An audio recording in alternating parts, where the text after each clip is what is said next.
এটা হলো zero tolerance.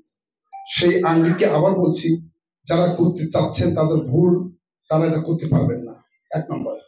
2 নম্বর হলো আমার দলীয় নির্দেশ, সেটা হলো সুষ্ঠু অবাধ নির্বাচনের জন্য আমরা টেস্টে জিতেছি, ফাইনাল পরীক্ষা দিতে হবে।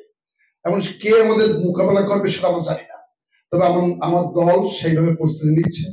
আপনাদের সকল দাবি দেওয়ার সাথে সমর্থন রেখে আমরা যেন এগোতে পারি, এইটাই আমার পার্টির।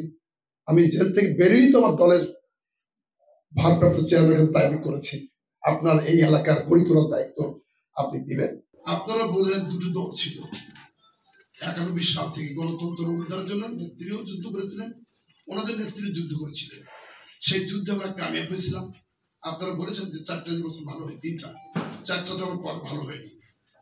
এখন তো স্বাভাবিক কারণে আওয়ামী লীগ নেই, বিএনপি রাষ্ট্রীয় ক্ষমতা আসার কথা, বাকিটা আল্লাহর মর্জি। এই বিষয়ে বলবো না, এই কারণে আমরা আমাদের ফসলটা তরুণ ছেলেরা তারা দায়িত্ব নিয়েছেন, আমরা ওয়েলকাম দিয়েছি। আমরা এখানে প্রভাবক হিসেবে কাজ করছি। অর্থাৎ এই সরকার টিকুক এবং কিছু কাঠামো সংস্কার করে দিই, যেগুলো নির্বাচন ব্যবস্থা তো ভেঙে গেছে। পুলিশ প্রশাসন বলতে কিছু নেই, হাইকোর্ট বলতে কিছু নেই, শাসন ব্যবস্থা যেটা আপনারা জানেন ধ্বংস হয়ে গেছে। আপনারা জানেন চুয়ান পরিতে প্রশাসন বলেন বলতে বলছি, এসকে সিনহা তাদের নিয়ম শেখ মুজিবের হত্যার বিচার এসকে সিনহা করেছিল।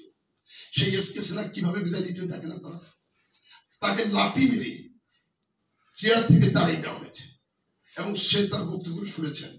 তার বিচার বিভাগে একদম দলীয়করণ হয়েছে, 100% দলীয়করণ করে তারা পরিচালনা করেছিলেন।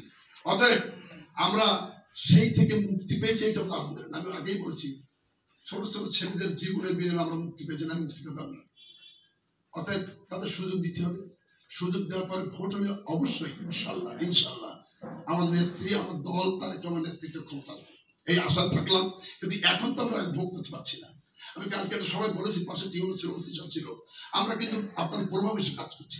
আমরা এই সরকারকে, অন্তর্বর্তীকালীন সরকারকে, এই একটা সুষ্ঠু অবাধ নিরপেক্ষ যেভাবে শাহাবুদ্দিন সাহেব দিয়েছিলেন, এর একটা চমৎকার নির্বাচন কি আপনারা তো চান নাকি? বিদেশে যাননি, আপনারা দেখেছেন গত 15 বছর তার চিকিৎসা চেয়েছে। আমি জেল থেকে দেখা দেখিয়েছি ম্যাডাম সাথে, কিন্তু ম্যাডাম আমার স্বাভাবিক জীবন নাই। যিনি আমার কলমের 7 বার এসে সমগ্র এলাকায় কাজ করে গেছেন, খালেদা জিয়া 7 বার। একটা নেত্রীর সাথে কি সম্পর্ক?